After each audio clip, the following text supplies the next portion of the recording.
नया कानून लागू हो चुका। कानून का नाम है भारतीय नागरिक सुरक्षा संहिता 2023, भारतीय न्याय संहिता 2023 और भारतीय साक्ष्य संहिता 2023।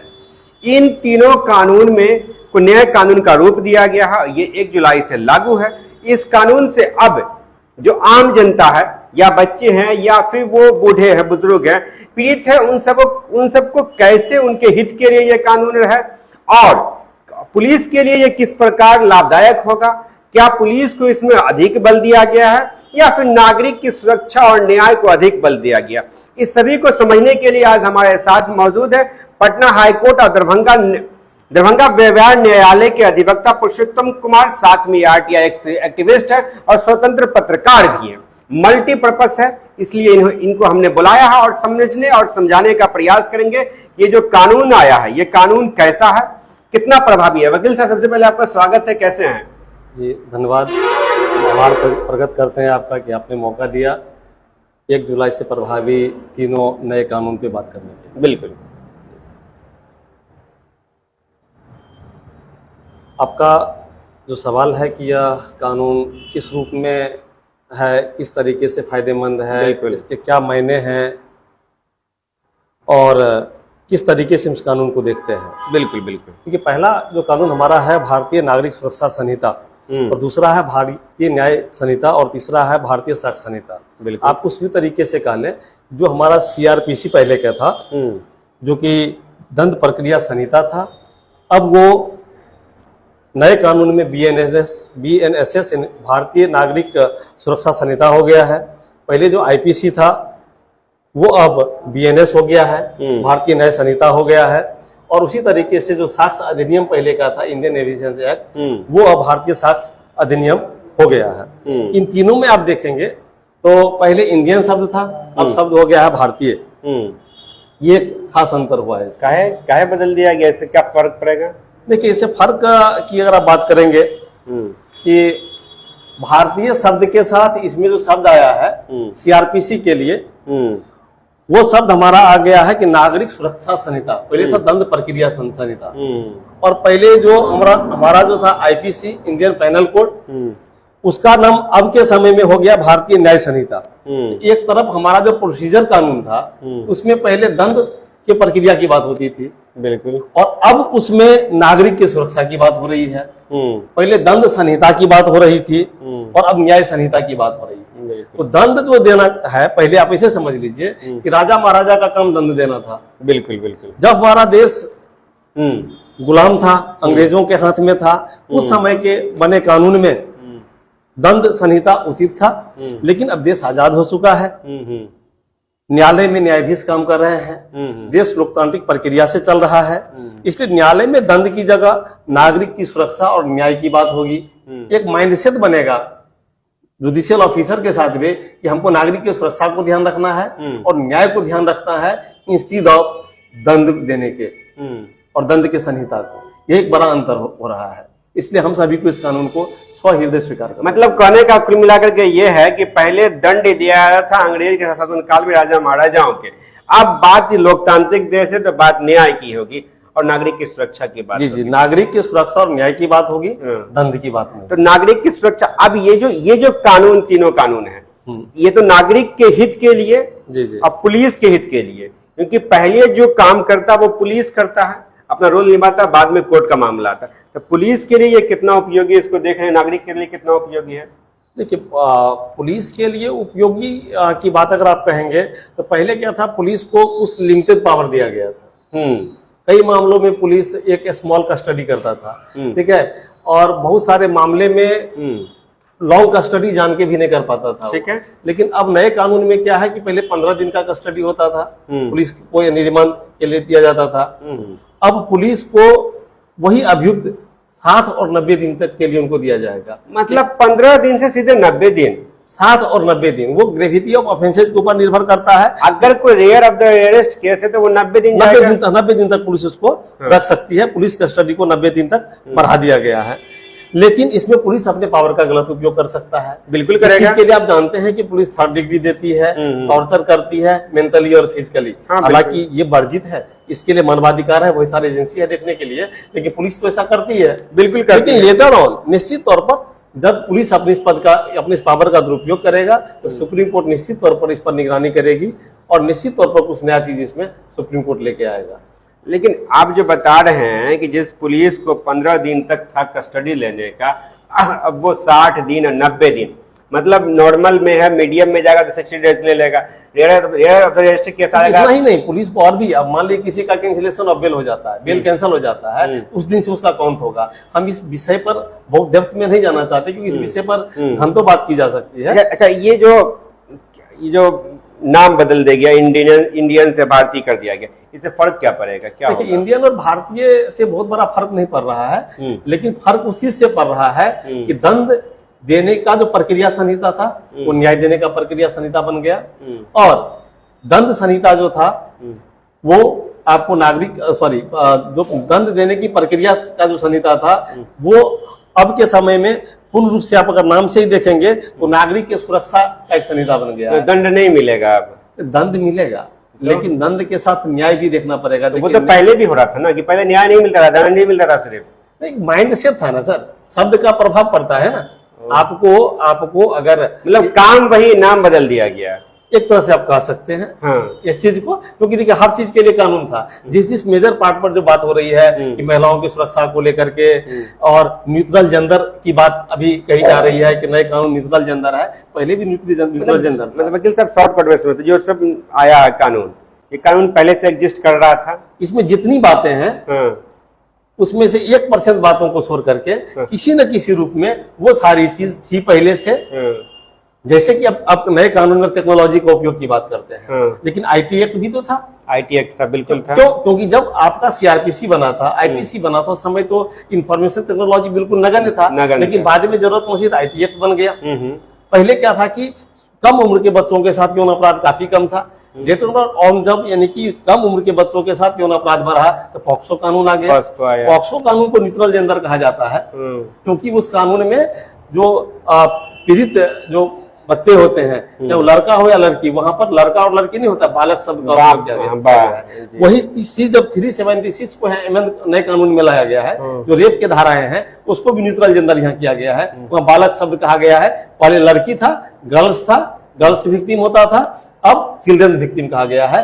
वो बात तो पहले से ही है। मतलब पॉस्को एक्ट में या बिलो 18 इयर्स के एक्ट में, इसमें जैसे फिजिकल वाला पार्ट्स वाला होता है, उसमें पहले 18 साल से कम उम्र की बालिका को पीड़ित माना जाता था। बालक बालिका दोनों को माना जाता था, लेकिन लिखा हुआ था बालिका, नहीं बालक लिखा जाता था। बालक का डेफिनेशन अगर आप देखेंगे, क्योंकि मैं पॉक्सो पे काफी काम करता हूँ, बालक का मतलब 18 साल से कम के उम्र के लड़के और लड़कियां दोनों होता है। लेकिन आईपीसी में आप आएंगे तो गर्ल रेप विक्टिम होता था, गर्ल शब्द था यहाँ पे आईपीसी में। अच्छा। लेकिन पॉक्सो में क्या था?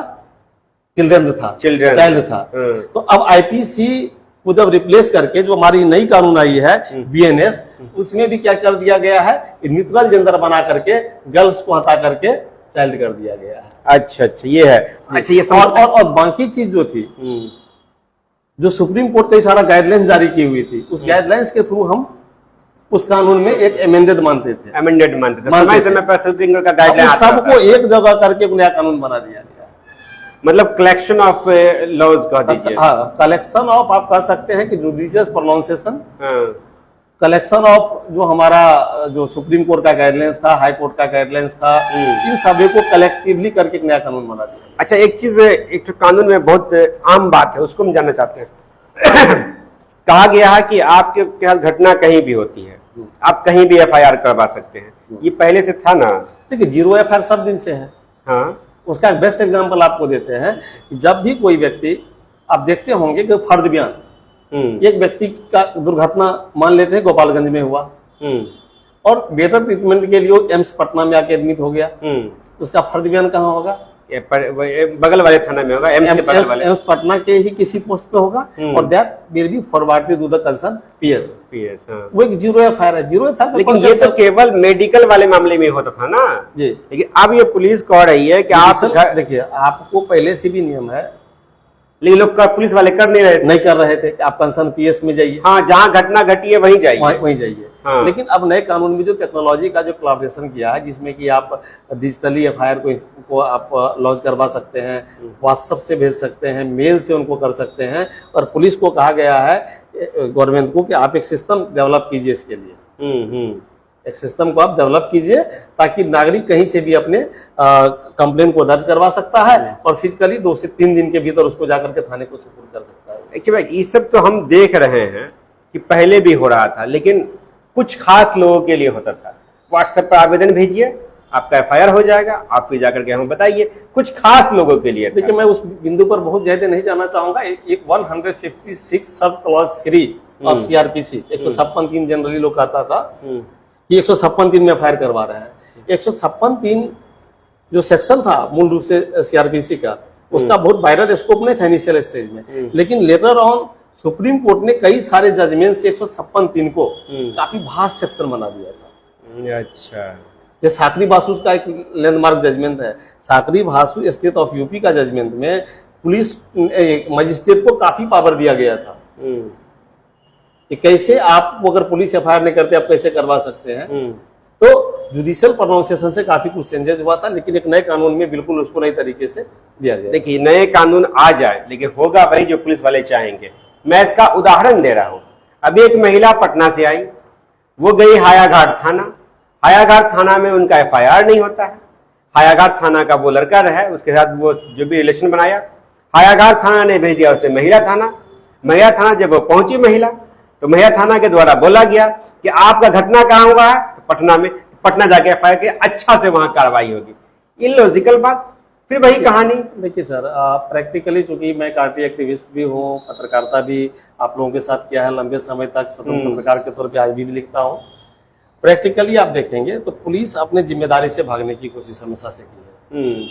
प्रैक्टिकली आप देखेंगे जब पुलिस थाने पे एक एफआईआर लॉन्च करवाने के लिए जाते हैं तो पहले उनको दरोगा जी पढ़ते हैं, 3-4 लोग वहां पढ़ते हैं और देखते हैं इस सेक्शन में मामला को लॉन्च करने में हमको परेशानी तो नहीं है। हाँ। नहीं है तो ठीक है। अगर कुछ कॉम्प्लिकेटेड बात आपने लिख दिया, जाइए चेंज करवा के लाइए, फिर लाइए, फिर इसको चेंज करवा के लाइए, अंत में हमारे थाने पे जो मुंशी जी हैं वही आपके आवेदन को लिख देंगे। तो पुलिस अपने सुविधा के अनुसार से आवेदन लिखवाती रही है। लेकिन नए कानून में जब एफआईआर की बात हो रही है, डिजिटली एफआईआर की बात हो रही है, जब आप कर देंगे तो पुलिस कम से कम आपको ये नहीं कहेगा कि आप चेंज करवा करके लाइए। हाँ। तो उसका एक इलेक्ट्रॉनिक रिकॉर्ड हो चुका है। तो इस मामले में नए कानून फायदेमंद है सर। इस मामले में फायदेमंद है, लेकिन ऑफ द रिकॉर्ड पुलिस जो चाहेगी वही होगा। अच्छा, ये बताइए, नए कानून से पुलिस की परेशानी बढ़ेगी, वकील साहब की परेशानी बढ़ेगी, किसकी परेशानी बढ़ने जा रही है? ईमानदारी से अगर इस सवाल का जवाब आप चाहते हैं तो नए कानून से पुलिस को, सुरक्षा एजेंसी को, वकील को रीट्रेनिंग होनी शुरू हो गई है। एक रीट्रेनिंग ही नहीं, आप कह लें इसको, एक होल ट्रेनिंग हो रही है, क्योंकि नए कानून को पूरा पढ़ना पड़ेगा। पहले क्या होता था, पुलिस को एक ट्रेनिंग दे दी जाती थी छोटी सी, 1 दिन का 2 दिन का, 24 घंटा का कोई नया कानून आया, एक रीट्रेनिंग हो जाती थी। हम लोग भी क्या करते थे, दिल्ली कुछ न कुछ जजमेंट के ऊपर रीट्रेनिंग हमारी हो रही थी। सबकी रीट्रेनिंग और स्मॉल ट्रेनिंग हो रही थी, पीरियोडिक ट्रेनिंग हो रही थी। नए कानून आने से वो एक होल ट्रेनिंग का रूप ले लिया है और आज टेक्नोलॉजी का युग है। नए कानून में टेक्नोलॉजी का रिवोल्यूशन हो रहा है। हमारा कानून पहले टेक्नोलॉजी से दूर था, लेकिन अब आप देखेंगे एफआईआर आप टेक्नोलॉजी के माध्यम से इंस्टीट्यूट करवा सकते हैं। चार्जशीट, ई चार्जशीट होगा, गवाही आप मतलब डिजिटल माध्यम से दे सकते हैं, एक्सपर्ट का एविडेंस आप ले सकते हैं, साक्ष्य का कलेक्शन हो सकता है और तमाम न्यायिक कार्य टेक्नोलॉजी पे आधारित होगी।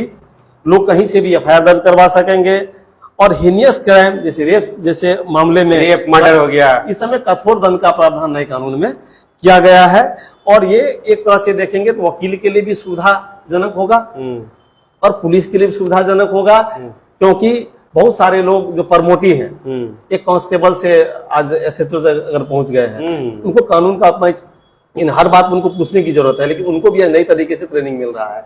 वकालत खाना में देखेंगे, मैं एक छोटा सा उदाहरण आपको बताता हूँ। आप किसी भी अधिवक्ता से पूछेंगे कि 10 साल या ऊपर के अपराध में इन्वेस्टिगेशन कंप्लीट करने का जो टेन्योर होता है वो 90 डेज का लिखा हुआ है। लेकिन 172 सब+1A में अमेंडेड है कि कोई भी क्राइम रेप के जैसा या सेक्सुअल ऑफेंस का होगा, वो 60 डेज में इन्वेस्टिगेशन कंप्लीट हो जाएगा। लेकिन आज भी जब आप पूछेंगे किसी अधिवक्ता से, कहेगा 90 दिन है भाई, क्योंकि सजा 10 साल से ज्यादा का है। क्यों? क्योंकि उनके सीनियर ने जो सिखाया वही को कैरी ऑन कर रहे हैं। और आज के जो नए युग के जो अधिवक्ता हैं, जो पढ़ लिख करके आए हैं, उनकी तवज्जो वकालत खाना में नहीं होती है। क्लाइंट भी देखते हैं कि भाई एक नेम एंड फेम के पास जाना है, जो कभी उनको क्लाइंट डील करने से फुर्सत नहीं, वो नए कानून को क्या पढ़ेंगे।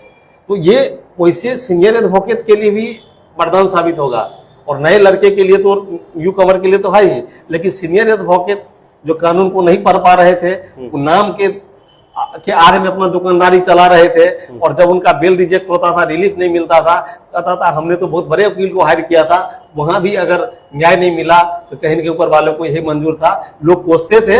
इसलिए अभी नए कानून से नए वकील को भी उतना ही पढ़ना है जितना पुराने वकील को पढ़ना है।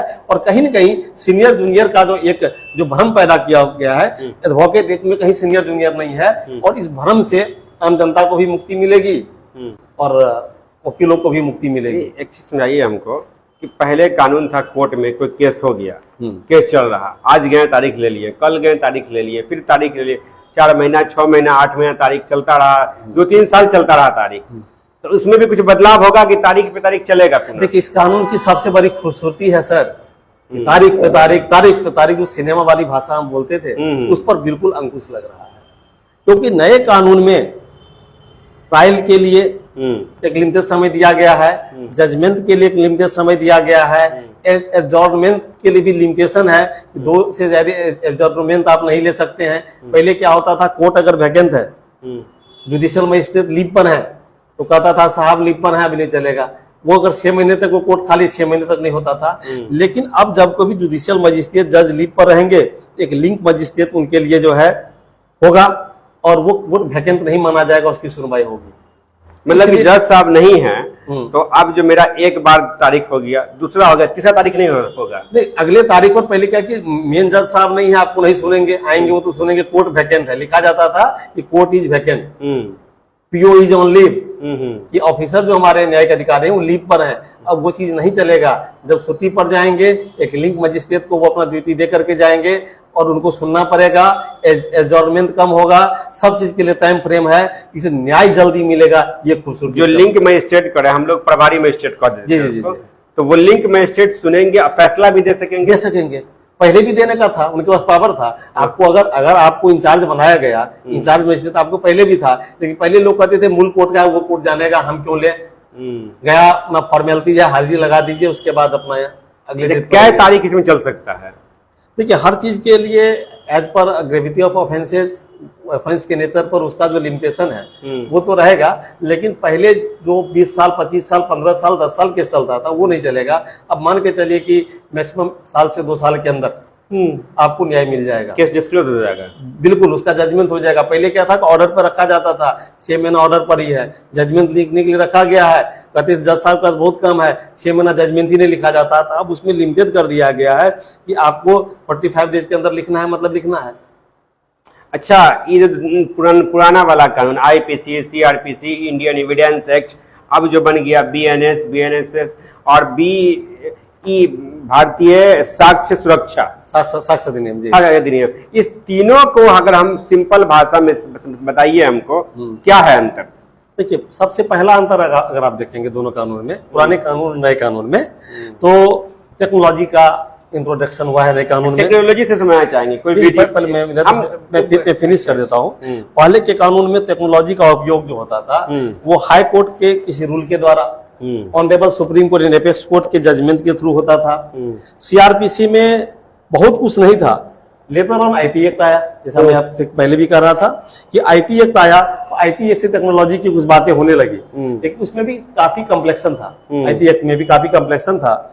लेकिन अब जो नया कानून आ गया है, इस कानून को जब पढ़ेंगे और समझेंगे तो अदालती प्रक्रिया के सभी स्टेज पर टेक्नोलॉजी का उपयोग हो रहा है, सभी स्टेज पर, एफआईआर की इंस्टीट्यूशन से लेकर जजमेंट के स्टेज तक। पहले क्या था, कोई साक्ष्य देना है तो फिजिकली आपको आके देना है।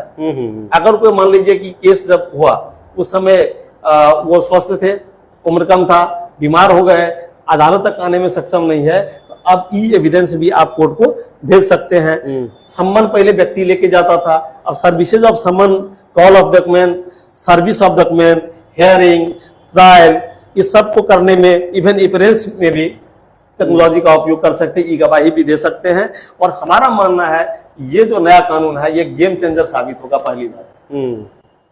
दूसरी बात कि जो प्रोसीजर था कोर्ट का उसमें टाइम लिमिट कर दिया गया है। अब पहले ट्रायल प्रोसीजर में कहा जाता था कि स्पीडी ट्रायल कीजिए, हुजूर एडजॉर्नमेंट कम दीजिए, लोग कहता था हुजूर इतना एडजॉर्नमेंट नहीं दीजिए। एडजॉर्नमेंट क्या होता है ये समझेंगे। मतलब आज की प्रक्रिया करें, आप फिल्मों में देखते थे दिस कोर्ट मतलब आज के लिए हम इसको बस स्थगित करें, फिर कल सुनेंगे। अब एडजॉर्नमेंट आप बहुत ज्यादा नहीं दे सकते हैं, जज साहब आप बहाना नहीं बना पाएंगे। नहीं बना पाएंगे। पहले कहते थे हुजूर ये बड़ा मामला गड़बड़ है, स्पीडी ट्रायल कर दीजिए। अब तो हर ट्रायल जो है अपनी लिमिट, जो टाइम जो हमारा नया कानून दिया है उसके लिमिटेशन में हर ट्रायल हो जाएगा। अब इन्वेस्टिगेशन को कंप्लीट करने के लिए, चार्जशीट दाखिल करने के लिए, चार्ज फ्रेम करने के लिए, क्योंकि क्रिमिनल केस में होता है कि एफआईआर हुआ, पुलिस इन्वेस्टिगेशन की, उसका भी टाइम लिमिट है। उसका चार्जशीट फाइल करना, उसका भी टाइम लिमिट है। पहले 2-2 साल तक चार्जशीट नहीं हुआ, 6 साल नहीं हुआ। चार्जशीट 90 दिन पहले भी था ना। पहले भी कानून ये कहता है कि विदिन 90 डेज, समझ लीजिए इसको, अगर कोई अपराध 60 डेज अप टू 7 ईयर के ये सजा के लिए है, उसमें है 60 डेज। अगर कोई सजा आपराधिक ये आजीवन कारावास के लिए है, 10 साल से ऊपर के लिए है, उसमें 90 दिन। एक्सेप्ट इन ईयर 2008 रेप के मामला, जो कि 10 साल से ऊपर का सजा आजीवन कारावास हो सकता है, उसमें all offences related to sexual offences against the children and women, उसमें भी 7 दिन कर दिया गया है। तो कुल मिला के 490 दिन में करना था, मैक्सिमम 90 डेज 90 दिन में करना था। तो लोग क्या करता था कि जब कोई कस्टडी हो जाता था, जेल जाता था, तब 90 दिन में और 7 दिन को फॉलो करता था। सामान्य मामले में नहीं करता था। क्यों नहीं करता था? क्योंकि एक है डिफॉल्ट बेल। अगर एक अपराधी जेल गया, 7 साल से कम के ऑफेंस के लिए गया है, तो उसको 60 डेज में अगर चार्जशीट समर्पित नहीं हुआ, वो डिफॉल्ट बेल का हकदार होता है। कानून उनको, अदालत उनको रिहा कर देता है। और ऐसे अपराध जिसमें 90 दिन का टेन्योर है, उसमें 90 दिन क्रॉस किया, उसको डिफॉल्ट बेल मिल जाता है। तो इसमें कभी कभी क्या होता था कि पुलिस से सेटिंग करके जिस अपराध में बेल हाई कोर्ट और सुप्रीम कोर्ट नहीं दे सकता है, उसमें इन्वेस्टिगेशन ऑफिसर चेंज करके कुछ न कुछ करके वो चार्जशीट में डिले कर देता था और उसमें बेल हो जाती थी। कई हाई प्रोफाइल मामले में ऐसे हुए हैं। वो सारा चीज अब नहीं चलेगा। आपको सारा जो है चार्जशीट ऑन टाइम करना पड़ेगा। चार्ज फ्रेम, चार्जशीट के बाद जब चार्जशीट हो जाता है तब उसका कॉग्निजेंस होता है, कॉग्निजेंस भी ऑन टाइम करना है। चार्ज फ्रेम भी विदिन टाइम करना है, यानी जिसमें हम लोग कहते हैं कि ये उसको आरोपी माना गया है। उसका ट्रायल शुरू होता है, ट्रायल को भी एक निश्चित समय में पूरा कर लेना है। और जजमेंट को प्रोनाउंस करने में का जो समय है वो भी निर्धारित है, और जजमेंट ऑर्डर देने का भी एक टाइम निर्धारित है। इससे क्रिमिनल जस्टिस पर एक बेहतर प्रभाव पड़ रहा है। इसलिए कुल मिलाकर कहेंगे सिंपल शब्दों में, एक्सेप्ट पुलिस कस्टडी, जो लॉन्ग वाली बात है वो बढ़ा दिया, उसको छोड़ करके बाकी मामले मुझे लगता है कि नए कानून आम आदमी के लिए बहुत बेहतर। अच्छा, एक समझेंगे, एफआईआर हमने मेल किया, व्हाट्सएप किया, एफआईआर दर्ज हो गया, ये एक सुविधा हुई। वहां पर भी एक चीज है सर, वहां पर भी एक चीज है कि पुलिस को एक और पावर दिया गया है कि आपको लगता है कि इस मामले में हमको इन्वेस्टिगेशन करके हमको एफआईआर करना है, अनुसंधान जिसको कहते हैं, करके हमको जांच, प्राथमिक जांच करके उसका एफआईआर करना है, उसके लिए 15 दिन पुलिस ले सकती है। उसका फायदा भी है। फायदा क्या है? मान लेते हैं कि 2 भाई में आपस में लड़ाई हुआ, पारिवारिक विवाद हुआ, दोनों में आपस में गुस्से में जाके थाने में आवेदन दे दिया। पुलिस यहाँ जब इंक्वायरी करती है, 15 दिन का समय लेती है, हो सकता है कि एक सामाजिक स्तर पर उसका समाधान निकल जाए, पुलिस पे फायर करने से बच जाए और लोग भी अदालत ये दौड़ धूप से बच जाए। ये फायदा है। ये जब पारिवारिक मामला हो तब, छोटे मोटे मामला हो उसमें। अब आप यहाँ से एफआईआर हो गया, एफआईआर के बाद एक सुनते हम लोग डायरी का मामला होता है। ये डायरी क्या होता है? What is diary? डायरी अब मान लीजिए कि आप ही कोई बात मैं बताता हूँ, आप अपने पूरे 1 वर्ष का 6 महीने की बात को याद कैसे रखेंगे? पुलिस डायरी क्या होता है? पुलिस जो डे टू डे इन्वेस्टिगेशन के लिए जाती है, उस इन्वेस्टिगेशन को लिखने वाला एक जो मतलब दस्तावेज है वो डायरी है, ताकि वो भूल न सके। ये डायरी भी कोर्ट में मांगा जाता है। डायरी इसलिए मांगा जाता है कि डे टू डे उसने इन्वेस्टिगेशन किया या नहीं किया। टेबल इन्वेस्टिगेशन तो नहीं करते टेबल पे बैठ करके, इसे देखा जाता है कि किस दिन वो कहाँ गया, मतलब किस साक्ष्य कलेक्शन के लिए गया, किस गवाह का गवाही लेने के लिए गया, मेडिकल रिपोर्ट मांगने के लिए कब गया, गिरफ्तारी के लिए क्या कार्रवाई की, उनके सीनियर ऑफिसर में सुपरविजन क्या किया, इन तमाम बातों को अभिलेखन करने के लिए डायरी ये डायरी का कोई टाइम लिमिटेड टाइम फ्रेम है कब जब क्या? वही ना सर, कंप्लीशन ऑफ इन्वेस्टिगेशन जो है 7 दिन और 90 दिन, उतना दिन डायरी को कंप्लीट करना है, फिर उसको चार्जशीट कर देना है। चार्जशीट कर देना। अच्छा, अब इलेक्ट्रॉनिक रिकॉर्ड के बारे में, तो मान ली हमने कोई वीडियो शूट किया जी, अब वो एक शराब कांड का वीडियो वायरल हुआ था दरभंगा में, तो वो वीडियो थाना पर गई, उस पर अब उस वीडियो को कैसे एविडेंस माना जाएगा?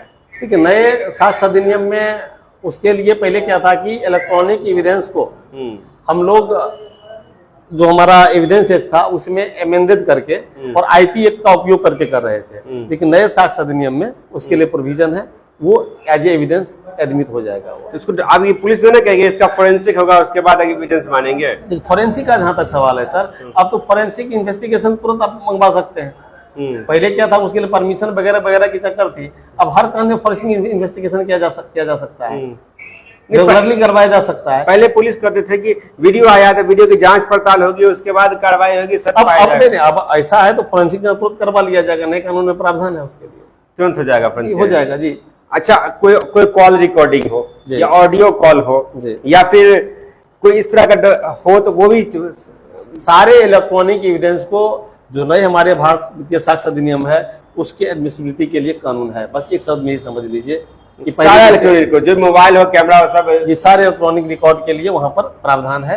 पहले उसको हम लोग वेरीफाई करने के लिए अन्य कानून का सहारा लेते थे, अब हमारे साक्ष्य अधिनियम में है वो चीज। अच्छा, कानून में कम्युनिटी सर्विस का प्रावधान लाया गया है, इसके बारे में ये क्या चीज है? कुछ कम्युनिटी सर्विस लाया, किसी ने गंदगी फैला दी या किसी ने धार्मिक भावना का कोई उल्लंघन किया, उसको कहा जाके 15 दिन तुम मंदिर में सेवा कर दो, तुम जाकर के साफ सफाई करो। सही बात। तो इससे क्या होता है, कम्युनिटी सर्विस से एक अलग मैसेज आता था। पहले क्या था कि जज लोग इस चीज को ऑर्डर में ले रहे थे, कई जज राज में लाया गया है, ठीक है ना, जो कि कोई फर्स्ट टाइम अपराध कर दिया है, छोटा अपराध किया है, और कम्युनिटी उसको एक कम्युनिटी सर्विस का प्रावधान लाकर उसको छोटा सा कम्युनिटी में एक कोई दंड दिया जाएगा कि चलो जी ठीक है, आपने सड़क पर जो है सो गंदगी फैलाया, आप 1 किलोमीटर सड़क की सफाई कर दो। तो इससे क्या होगा कि एक बेहतर प्रभाव जो है, इम्पैक्ट जो है वो समाज पर भी पड़ेगा और वो व्यक्ति जेल जाने से भी बच जाएगा, लेकिन छोटे छोटे अपराधी के लिए। मतलब कोई आदमी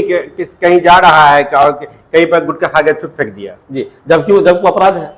आप कोई ऐसा कृत्य नहीं करेंगे, वैसी गंदगी नहीं फैलाएंगे जिससे कि संक्रमण फैल जाए। कोरोना पेंडेमिक में आपने देखा कि बिल्कुल थूकने पर भी मना ही था। बिल्कुल। अगर वो हैबिचुअल है या वो शरारती भावना से किसी दीवार पर जाकर के किसी सरकारी कार्यालय पर या किसी सार्वजनिक दीवार में थूक दिया, तो उसको कम्युनिटी सर्विस में क्या कहा जाएगा कि ठीक है जी, तुम पूरी दीवार को बढ़िया से अपने हाथ से बिना मजदूर रखे जाके तुम इसमें सेवा कर दो, तुमको हम इस कंडीशन पर गिरफ्तार कर देते हैं। मतलब कि तो इसका मतलब क्या, सरकारी कार्यालय, कॉलेज, यूनिवर्सिटीज वगैरह में गंदगी अब नहीं दिखेगी? वहां जाइएगा तो गुटखा थूकने वाले लोग कमी नहीं रहती है। स्वीकृति कानून नहीं देती है, इसमें हम सबकी जो जिम्मेदारी है, आप मेरे वकालत खाना की नहीं बोलना चाहिए, आप देखेंगे रेलवे स्टेशन पर लिखा रहता है कि अगर आप यहाँ थूकते हैं तो 500 रुपया का जुर्माना, गंदगी फैलाते हैं। लेकिन हमारे वकालत खाने में जब आएंगे तो वहां पे भी आप देखेंगे कि वहां पर सिर्फ विद्वान अधिवक्ता बैठे, वहां पर भी गंदगी का एक बुरा हाल है, पूरे लगभग सिलेक्टेड बार को छोड़ करके। तो क्या हम उसको रोकने में सक्षम नहीं है? कानून तो है, कानून को हम मानने वाले लोग हैं। तो जब तक ये कह रहे हैं कि विभिन्न जगह गंदगियां नहीं फैलेगी, इसके लिए आपको सामाजिक जिम्मेदारी लेनी पड़ेगी। सामाजिक जिम्मेदारी अगर आप लेंगे तभी वो दूर होगा। मैं एक उदाहरण आपको बताता हूँ कि मैं पिछले दिन पुरी गया था, मेरे बच्चे ने एक आइसक्रीम खाकर उसके रैपर को सड़क पर फेंक दिया और एक 20 व्यक्ति आया उसको उठा करके डस्टबिन में डाल दिया। तो हमको शर्म हुई कि हमारे द्वारा फैलाई गई गंदगी, जिसको मैं खुद छूना कल के दिन में पसंद नहीं करूंगा, तो उसको हमारा जैसा एक व्यक्ति उठा करके साफ करता है, तो उसका इम्पैक्ट मेरे ब्रेन पर पड़ा। और उस दिन के बाद अपने बच्चे को भी समझा, कभी भी किसी भी पैलेसेज पर, इवन की इन बिहार भी, तुम किसी भी कूड़े कचरे को सार्वजनिक जगह पर नहीं फेंकोगे, उसका प्रॉपर निष्पादन करोगे। तो जिस राज्य के लोग डिसिप्लिन हैं वहां ये चीज नहीं होगा। दरभंगा है, आप कहिएगा जाम की समस्या के लिए हम लोग प्रशासन को पूछते हैं, लेकिन आप देखिएगा कि 1 मिनट का पेशेंस नहीं है, लोग दाहिने में ले जाकर के वहां जाम लगा देते हैं। यहाँ आपको वही, आप गोवा में चले जाइए, मैं भी हाल फिलहाल गोवा विजिट किया हूँ, वहां पर आपके सेकेंड लाइन खाली है लेकिन लोग उसको क्रॉस नहीं करते हैं उस मतलब लाइन को। तो कहीं ना कहीं ये सारी चीज गंदगी दूर होगी या ये सारी चीज में आपको सामाजिक प्रयास करना पड़ेगा, आपके माइंडसेट को चेंज करना पड़ेगा और इन बातों के लिए कानून कितना निगरानी करेगा। कानून कितना निगरानी करेगा। अतिक्रमण पर बाद में बात करेंगे, बहुत लंबा है वो। अच्छा, नया कानून में महिला और बच्चा के लिए क्या विशेष प्रावधान देख रहे हैं आप? देखिए, नए कानून में महिलाओं के लिए, बच्चे के लिए और सीनियर सिटीजन के लिए, पहले जब कोई मामला में मुदाला कर दिया जाता था किसी सीनियर सिटीजन को भी, बच्चे को और महिलाओं को भी, तो पुलिस बिना अपनी सीनियर ऑफिसर के परमिशन लिए बगैर उसको उठा करके ले आती थी। अब इसमें है क्या कि उनको अपने सीनियर ऑफिसर से परमिशन लेना पड़ेगा। अच्छा, महिला, बच्चे और सीनियर सिटीजन के केस में इससे क्या होगा कि जब परमिशन वो लेंगे तो कहीं नहीं उनके सीनियर ऑफिसर जो बीपीएस और आईपीएस होंगे उनको सोचना पड़ेगा कि इस मामले में इनको हम गिरफ्तारी के लिए कहे या ना कहे। पहले के कानून में जो विक्टिम था, विक्टिम का मतलब ये होता है कि सपोज एक व्यक्ति है जिनकी हत्या हो जाती है, विक्टिम का मतलब लोग क्या पूछता है कि रेप पीड़िता को हम विक्टिम कहते हैं, लोग ये पूछता है। एसिड अटैक के सर्वाइवल को हम विक्टिम कहते हैं, लेकिन विक्टिम कहीं डिफाइन नहीं था हमारे पुराने कानून में। विक्टिम शब्द कहीं खोया हुआ था। नए कानून पॉक्सो में विक्टिम को डिफाइन किया गया था।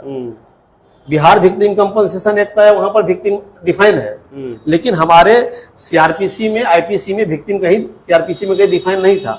तो विक्टिम शब्द कहीं खो चुका था। अब नए कानून में विक्टिम शब्द को डिफाइन किया गया है, एक जगह मिली है।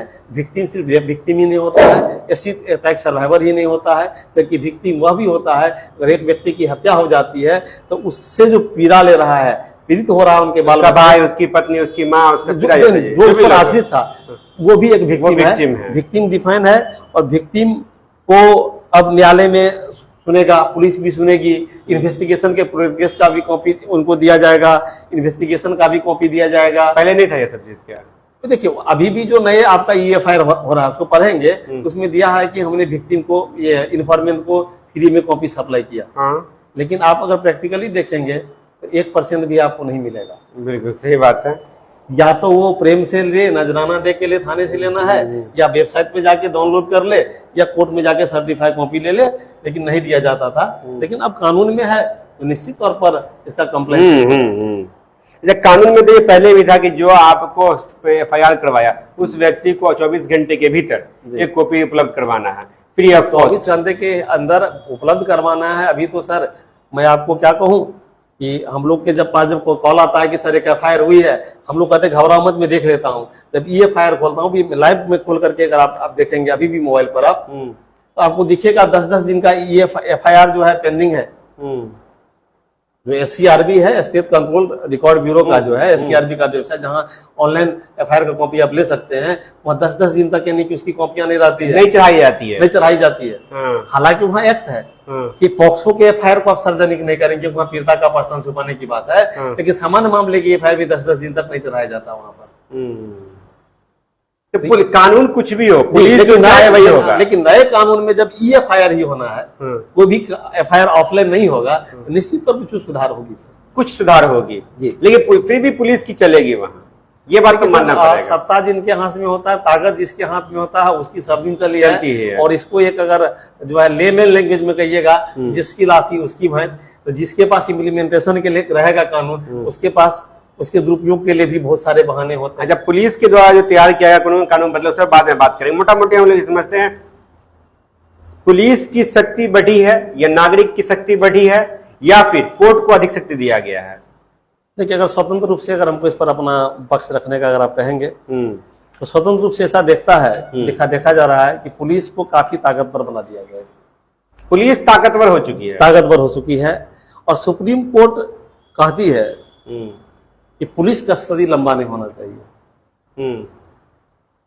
सुप्रीम कोर्ट भी कहती है पुलिस कस्टडी में अभियुक्त के साथ शारीरिक मानसिक टॉर्चर होता है, होने का संभावना रहता है, जनरली होता भी है। और पुलिस जबरन उनसे कन्फेशन ले सकता है, उसकी सिक्योरिटी बयान उससे ले सकता है। पहले 15 दिन की पुलिस कस्टडी होती थी, अब 7 और 90 दिन कर दिया गया है। उम्मीद है कि आने वाले समय में अगर पुलिस अपने इस पावर का गलत उपयोग करता है, निश्चित तौर पर इसको लेके कई संज्ञान जब सुप्रीम कोर्ट में जाएगा, हाई कोर्ट में जाएगा, तो सुप्रीम कोर्ट इस पर लगाम लगाएगी। ये उम्मीद है तो कानून अभी कह लीजिए कि नया कानून अभी बहुत बिल्कुल बच्चा नहीं इसको कह सकते हैं, उसको इन्फेंट आप कह लीजिए, जन्म सकते हैं। और कोई भी कानून जब नई आती है तो उसमें बहुत सारी अच्छाई भी होती है, बहुत सारी बुराई भी होती है। आज के बच्चे जब पैदे लेते हैं तो 1 साल का बच्चा भी रील को स्क्रॉल कर लेता है।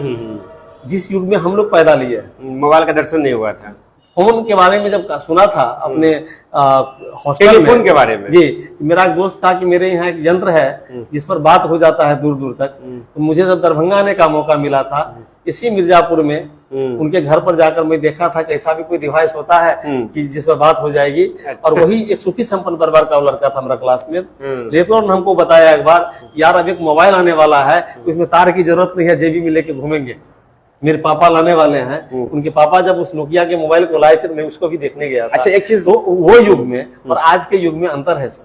अच्छा, ये समझिए, हम नागरिक कानून के बारे में जो पुलिस के द्वारा हैंडबिल से, इसमें कहा गया है कि हमको फायर राउंड में बताना, यस या नो में, नागरिक घटना स्थल या उससे कहीं पर भी FIR दर्ज करवा सकता है। ये पहले से था या नया है? पहले से भी था, लेकिन बहुत क्लियरली CRPC में डिफाइन नहीं था। वो कई सारे मतलब जुडिशियल जजमेंट के थ्रू बात थी, इम्पावर्ड था। लेकिन नए कानून में क्लियरली है कि उनको करना है।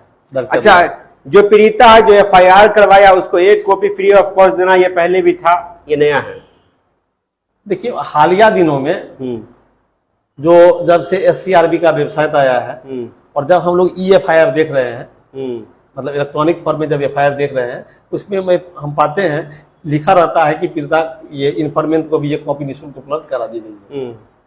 तो आप ये कह सकते हैं कि जो हमारा BNNS आया है उससे पहले से यह बात है। ये बात पहले से, पुलिस द्वारा कोई भी चार्जशीट हो मैक्सिमम 90 डेज के अंदर चार्जशीट को सौंपना है, ये पहले से है कि नया चीज है? ये बिल्कुल कानून में पहले से है, पहले से। मैक्सिमम 90 दिन है वो अपराध जिसमें आजीवन कारावास हो सकती है। लेकिन सामान्य अपराध जो जिसमें 7 साल से कम सजा वाली है उसमें 60 दिन के अंदर, 60 ही दिन के अंदर करना है। लेकिन प्रैक्टिकली पुलिस नहीं कर रही, कोई नहीं होता नहीं है, प्रैक्टिकल जमीन पर नहीं कुछ होता। महिला अपराध की स्थिति में 24 घंटे के अंदर पीड़िता की सहमति से उसकी मेडिकल जांच की जाएगी और 7 दिन के अंदर में डॉक्टर साहब को रिपोर्ट सौंपना होगा IO को। ये नया कानून है या पहले से एग्जिस्ट कर रहा है? देखिए, वैसे भी था कि महिला अपराध के मामले में आप इसको समझ लीजिए, एक स्टैंडर्ड ऑपरेटिंग प्रोसीजर है MHA का, मिनिस्ट्री ऑफ होम अफेयर का।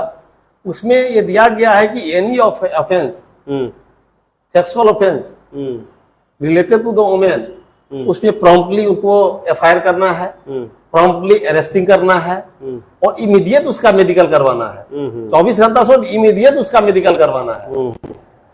इमीडिएट की बात है, इमीडिएट देना भी है मेडिकल रिपोर्ट आने में। मान लीजिए अब किसी का ऑसिफिकेशन टेस्ट है, रिपोर्ट देना पड़ेगा डॉक्टर साहब को 7 दिन। अगर सामान्य जांच तो जनरली 7 दिन में आ ही जाता है।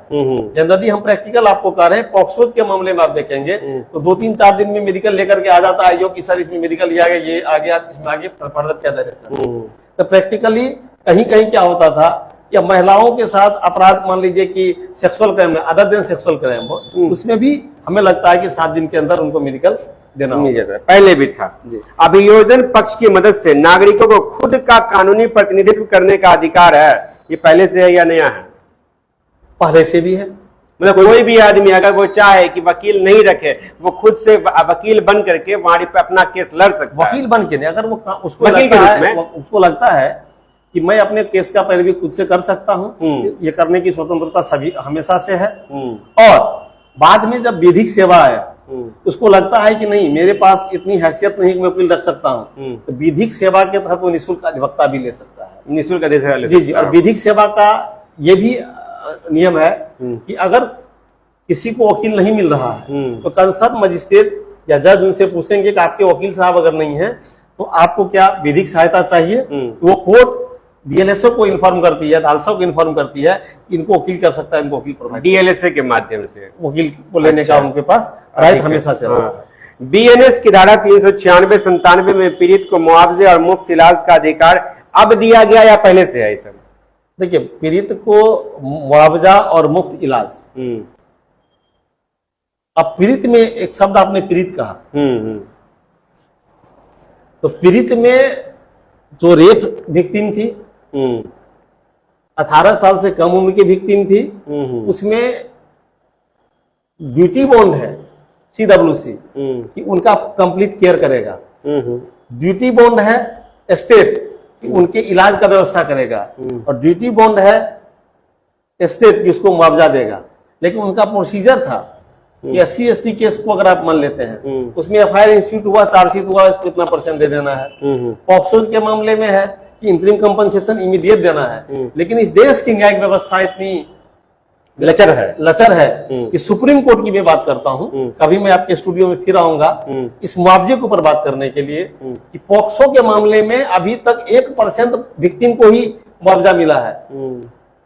और मुआवजा नहीं मिलने का नतीजा है कि आज विक्टिम मुकर जाती है, वो हॉस्टाइल हो जाती है, और इसमें स्टेट के जो पब्लिक प्रोसिक्यूटर है वो पूर्ण रूप से जिम्मेदार है इसके लिए। अच्छा, BNS की धारा 98 के अंतर्गत गवाह संरक्षण योजना का प्रावधान किया गया, ये नया चीज है क्या?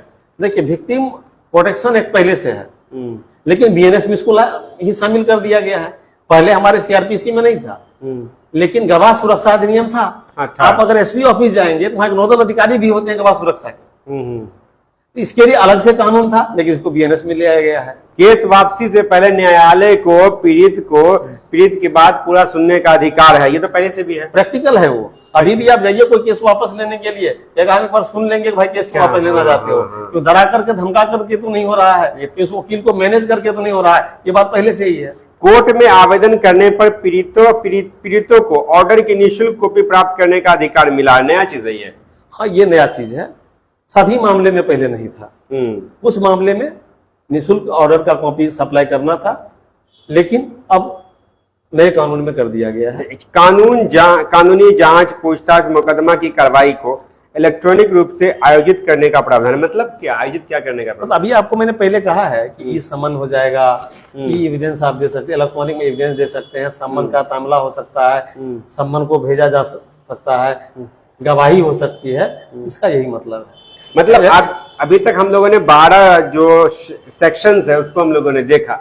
इस सेक्शंस में एक ही आपने बताया कि जो कोर्ट में जो दर्ज होता है मामला, नालसी उसको हम लोग जनरली कहते हैं, उसमें जो पीड़ित है उसको फ्री ऑफ कॉस्ट निःशुल्क, नालसी नहीं, क्या कहते हैं उसको? वो आपका जो सवाल था, उस सवाल को फिर से देखिए, जो आप हमें लग रहा है कि बिहार पुलिस का ट्रेनिंग मैनुअल, ट्रेनिंग मिले, कानूनी जांच पूछताछ, ये आप कह रहे हैं कोर्ट में आवेदन करने पर पीड़ितों को ऑर्डर की जजमेंट की copy free of cost supply हर एक मामले में पहले नहीं होता था, उस एक मामले में प्रावधान था कि आपको देना है फ्री ऑफ कॉस्ट, लेकिन अब सभी मामले में फ्री ऑफ कॉस्ट देने की बात कही जा रही है। वकील साहब का भी यहाँ पे मामला फंसेगा? नहीं, वकील साहब का इसमें क्या है, देखिए आप अगर देखेंगे ये सवाल चूंकि ऑन कैमरा बोलने की नहीं है, लेकिन मैं आपको संक्षेप में ये बता देता हूँ। मेरा ये कथन नहीं है, किसी दार्शनिक का ये कथन है कि एक बार जब आप कचहरी में चढ़ जाते हो, मतलब कचहरी में चढ़ने का मतलब कचहरी आ जाते हो, तो आप का सबसे बड़ा ड्यूटी है कि आप अपने आप को अधिवक्ता से बचा लें, क्योंकि अधिवक्ता से अगर आप अपना सुरक्षा कर लिए तो आप सुरक्षित हैं। ये किसी दार्शनिक का कोर्ट यदि आप जाते हैं तो वकील से सुरक्षित रहे, ये समझ, कोर्ट जाएगा वकील से न मिले, वकील से बच जाए, संभव नहीं है। लेकिन उसके पीछे रीजन है कि कानून के पढ़ाई का स्तर इस देश में सबसे गिरा हुआ है। अच्छा, मेरा मानना है। अच्छा, आप कहाँ जा रहे हैं कि कैसे वकील से बच जाएं? अब हम देखिए यहाँ पर क्या है वकील साहब के साथ कि आपको केस लेके आएंगे, सिनेमाओं में देखते होंगे, अभी जॉली रेलवे भी एक मूवी आया था, उसमें भी उसको चित्रण किया है कि एक विक्टिम का केस जॉली लेता है जिसके कारण उस विक्टिम को सुसाइड करना पड़ जाता है, ठीक है ना। यहाँ वकील ये नहीं कहेगा कि हमसे संभव है, भले उसको ज्ञान हो या ना हो, उससे पूछेगा कब होगा तो गारंटी ले लेता है कि हम आपका काम गारंटी से करवा देते हैं। मैं आपके चैनल के माध्यम से कहना चाहूंगा कि राम जेठमलानी बहुत भी गारंटी नहीं ले सकता है, और जज मेरे रिश्तेदार नहीं है। अगर कोई वकील आपसे गारंटी लेता है तो वकील हो ही नहीं सकता है। सिटर है क्या? उसको आप जो संज्ञा दे दें, मैं अपने श्रीमुख से ये बात नहीं कहूंगा, अच्छा। उनको आप संज्ञा जो दे दें, लेकिन गारंटी लेने वाला व्यक्ति वकील नहीं हो सकता है।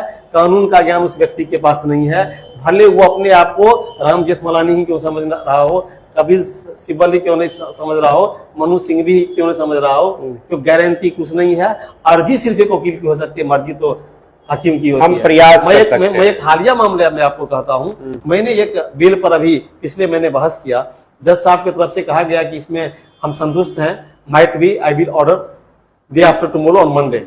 जब मैंने मंडे गया तो एक नई क्वेश्चन अराइज हुई, इज इन्वेस्टिगेशन इज कंप्लीटेड और नॉट। मैंने कहा अभी कंप्लीट नहीं हुई है, तो बोला before completion of the investigation मैं इसे बेल आपको नहीं दे सकता हूँ। तो क्या मैं उस बात को लेकर क्लाइंट को कह देता कि शनिवार को जज साहब ने जो कहा गारंटी था कि मंडे आपका बिल हो जाएगा, हाँ। जबकि जज साहब ने कहा इस चीज को मान के चलो कि मैं आपको इसमें बिल दे दूंगा, लेकिन मैं सोमवार को देखता हूँ। इट मीन्स की देयर इज प्रोबेबिलिटी कि इसमें कुछ हो सकता है, बड़ा हो सकता देना है। नहीं देना जज की अपनी विवेक पर पावर डिपेंड पावर है। हाँ। यहाँ तो लोग गारंटी ले रहे हैं, जो वकील गारंटी ले कम से कम उससे बच के रहिए। उससे बच के चलिए। यह देखिए पूरे जो नया कानून 2023 आया है, अब 3 कानून में का नाम बदल दिया गया है, नए कानून आए हैं, उन नए कानून का प्रशिक्षण पुलिस के द्वारा दिया जा रहा है अपने अपने सबऑर्डिनेट्स ऑफिसर्स को, और जो भी वहां पे पदस्थापित लोग होते हैं उनको। अब नए कानून को पालन करने में नई बाधाएं आएंगी, कुछ सेक्शंस का तब्दीली होगा और नए नए सेक्शंस को ऐड भी किया गया। लेकिन जैसा हम लोग बात किए, वकील साहब पुरुषोत्तम कुमार ने बताया कि जितने भी कानून हैं उसमें से कुछ ही नया है, और जो कानून बिखरा हुआ था, मतलब कुछ आईपीसी में है और तो उसे इंडियन एविडेंस एक्ट या आईटी एक्ट या किसी जजमेंट हाई कोर्ट से उससे लेकर के करने के बाद उसको हम लोग कोर्ट में पेश करते थे, तो अब उन सभी चीजों को संग्रह कर दिया गया, एक सिलसिलेवार सेक्शन बना दिया गया ताकि वहां से भटकने की समस्या ना हो, लिस्टेड वो चीज मिल जाए। मैं एक बात ऐड करना चाहूंगा, देखिए ये कानून एक अधिवक्ता के लिए भी काफी उपयोगी है। रीजन क्या है कि जो वकालत प्रोफेशन में जो लोग पढ़ के आए हैं सभी को बढ़िया सीनियर नहीं मिलता है। हाँ सही बात है। और इतनी क्योंकि मैं देखा हूँ, मैंने कभी किसी का जूनियरशिप एक्सेप्ट नहीं किया, स्वतंत्र प्रैक्टिस किया, पढ़ के प्रैक्टिस किया, तो मैं देखता हूँ कि 10-10 साल तक उनको झोला उठाना पड़ जाता है। वो बेचारे मतलब फ्रस्ट्रेशन में चले जाते हैं। बहुत लोग जो पहले कानून पढ़े उसका अमेंडमेंट नहीं पढ़ पाए, तो ये नए कानून जो है उसको फिर से एक बार से होल ट्रेनिंग लेने का मौका देता है। हाँ। इसलिए मेरा अपील भी युवा अधिवक्ता साथियों से है कि आप नए कानून के पहले पन्ने से लेके अंतिम पन्ने तक बेयर एक्ट को कम से कम याद कर लीजिए, पढ़ लीजिए। इतना अगर आप कर लेते निश्चित तौर पर एक आप अच्छे अधिवक्ता कहलाएंगे। और आप उस जो मैंने अभी मिथ्या कहा कि बात कहा कि ये वकालत ये वकील से बच जाए, बचना चाहिए, वो शायद हो सकता है ये कहावत बदल जाएगा, क्योंकि आपके पास ज्ञान होगा तब थकेंगे क्यों नहीं। बेयर एक्ट में भी तो बदलाव हुआ होगा। बेयर एक्ट का मतलब ये हुआ कि without commentary of the act, ये तीनों बेयर एक्ट ही है। बेयर एक्ट का मतलब हुआ, बेयर मतलब खाली, मतलब उसमें सेक्शन सिर्फ रहेगा, सिर्फ सेक्शन रहेगा, जब डिस्क्रिप्शन नहीं रहेगा। नहीं, अभी तो आया ही है ना, लेकिन आज से 10 साल के बाद आप जब जाएंगे इसमें बहुत सारे जजमेंट आ जाएंगे, बहुत सारे इंटरप्रेशन आ जाएगा। जब किताब अब लिखेंगे कोई लेखक तो बहुत सारे बात को लिख करके एक इतनी मोटी बेयर एक्ट को इतना मोटा किताब लिखेंगे, जिसको हम लोग कहते हैं कि यह केस जो कमेंट्री के साथ है, ये बुक कमेंट्री के साथ। कमेंट्री का मतलब हुआ उस पर विश्लेषण होगा राइटर का। बेयर एक्ट का मतलब हुआ वह एक वैसा ही है जैसा हमारा देश ने बनाया। अच्छा, वकील साहब के हम जो बेयर एक्ट पहले खरीद रहे थे मार्केट से, तब तो नया बेयर एक्ट आ गया होगा। देखिए पहले था आईपीसी का खरीदते थे ना, आईपीसी के पता अब बीएनएस का खरीदेंगे, पहले सीआरपीसी खरीदते बीएनएसएस खरीदेंगे।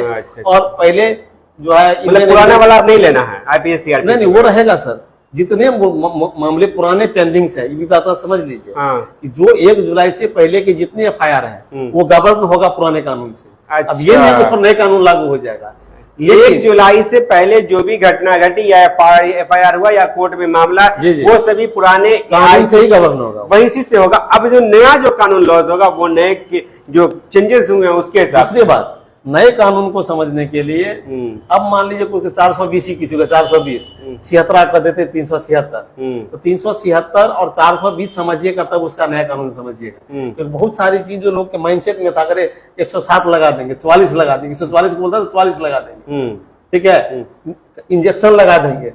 कोर्ट में इंजेक्शन लगाना बोलते जी, हैं, हाँ। तो अब तो सिविल कानून तो वही है, इंजेक्शन रहेगा, लेकिन क्रिमिनल कानून में कि हम 44 लगा देंगे, सीआरपीसी का ये लगा देंगे, सेक्शन 25 फाइल कर दो जी। तो ये सारा चीज जो एक कानून को नहीं जानने वालों भी कंठस्थ था, अब उसको देखना पड़ेगा कि सेक्शन 25 का नया क्या हुआ, 420 का नया क्या हुआ, 376 का नया क्या हुआ, 107 का नया क्या हुआ। इसलिए पुराने कानून को जब आप कंपैरिजन करके पढ़ेंगे तभी नया कानून समझ में नया कानून आसानी से देखिए, आपको नया कानून समझना है तो पुराने कानून की जानकारी होनी चाहिए और उसको कोऑर्डिनेट करके पढ़ने में समझ में जल्दी आएगा। हमारे साथ पटना हाई कोर्ट और दरभंगा व्यवहार न्यायालय के अधिवक्ता पुरुषोत्तम कुमार जी ने समझाया कि नए कानून में क्या कुछ चेंजेस हुआ, पुराने कानून में क्या है जो नए कानून में लाया गया। लेकिन कुल मिलाकर यही बात समझ लें कि जो भी कानून अभी नया लाया गया है उसमें से कुछ प्रतिशत को छोड़ करके वो सभी पुराने कानून में कहीं ना कहीं एग्जिस्ट कर रहे थे और उस सभी को नए कानून में लाया गया। अब इस कानून के आने से इलेक्ट्रॉनिक एविडेंस की जो रिकॉर्ड होती है